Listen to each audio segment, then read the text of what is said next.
Le professeur Christian Perron, je voulais vous en parler. Parce qu'il y a le rejet de la plainte de l'Ordre des médecins contre M. Perron. La plainte déposée par le Conseil national de l'Ordre des médecins en décembre 2020 contre Christian Perron a été rejetée en première instance, c'était vendredi. Cette plainte avait été déposée pour des propos jugés controversés sur l'épidémie de Covid-19. Et il était ce matin chez Sud Radio, chez notre ami Berkoff, M. Perron. Donc je vous propose de l'écouter, parce qu'évidemment, personne n'en parle là encore. Quand tu es accusé et que tu n'es pas dans la bonne ligne, tout le monde en parle, mais quand ce matin il est lavé de tout soupçon depuis vendredi, alors là personne n'en parle. Ils ont fait appel, le Conseil national a fait appel de cette décision. Lui, il a vécu la mort sociale, là, vraiment. Bien sûr, vraiment. Bien sûr. Bien il sûr. est encore avec, en poste. Oui, il est pas, mais il est infectiologue. Mais c'est comme le professeur Raoult, qui a d'ailleurs demain à l'Élysée, vous aurez Delfrécy qui aura la Légion d'honneur, vous aurez tous les membres du Conseil. Bon, voilà.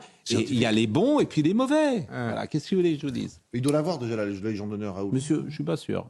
Écoutez le professeur Perron avec André Berkoff.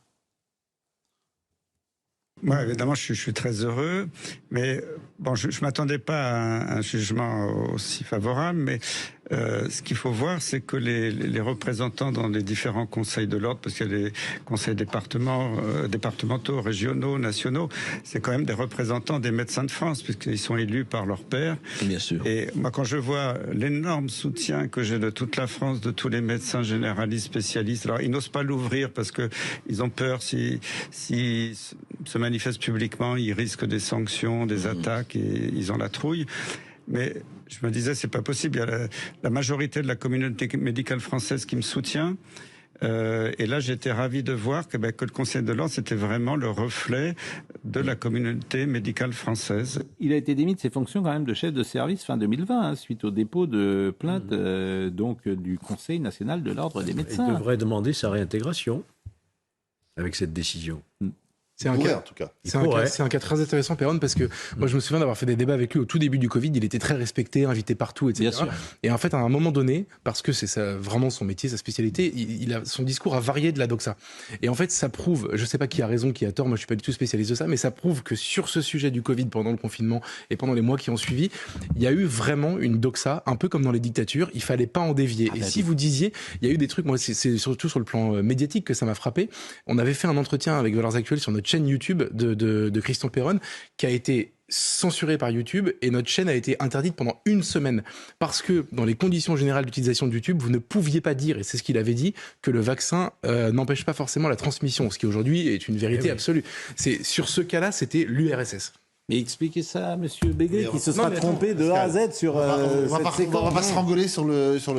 Honnêtement, moi, il a raison. Vous ne pouvez pas dire autre chose que la vérité. Et je veux dire, le vaccin n'empêche pas la transmission. Vous êtes quand même d'accord là-dessus, j'espère. Pardon, Jérôme, je voulais non, mais Jérôme, en fait, de... personne ne veut jamais reconnaître ses erreurs. Vous êtes quand même d'accord là-dessus, cher Jérôme. Ça amoindrit la gravité du mal que... Non, on parle de la transmission, là.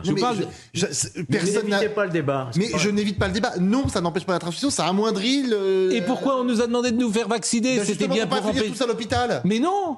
Mais non.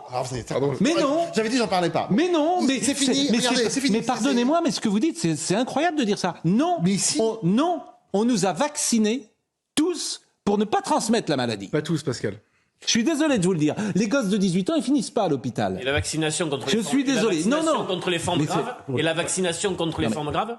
Mais ça, c'était pour les personnes à ce moment-là qui terminaient à l'hôpital. Mais il n'y a pas de gosses de 10 ans. Aujourd'hui, qu'il fallait insister là-dessus. De 0 à 30 ans, il n'y a pas de mort.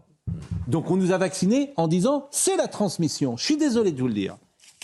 Ayez l'honnêteté intellectuelle de le reconnaître quand même. Et tu t'aperçois que ce vaccin n'empêche pas la transmission. Je pense qu'à la fin des fins, il valait mieux être vacciné que ne pas l'être. Ça c'est vraiment... En fait, tes arguments, tu peux parler pendant des heures. Olivier Benkemoun nous attend. Je voulais pas du tout relancer ce débat, mais il a subi le sort des dissidents soviétiques. Mais bien sûr. Donc, on l'a mis sur un bûcher. On l'a mis sur un bûcher, comme au temps de la sorcellerie. Voilà. Et toi, tu soufflais. Bon, Olivier Benkemoun. Non, mais on peut se tromper dans la vie, hein, ça arrive, régulièrement.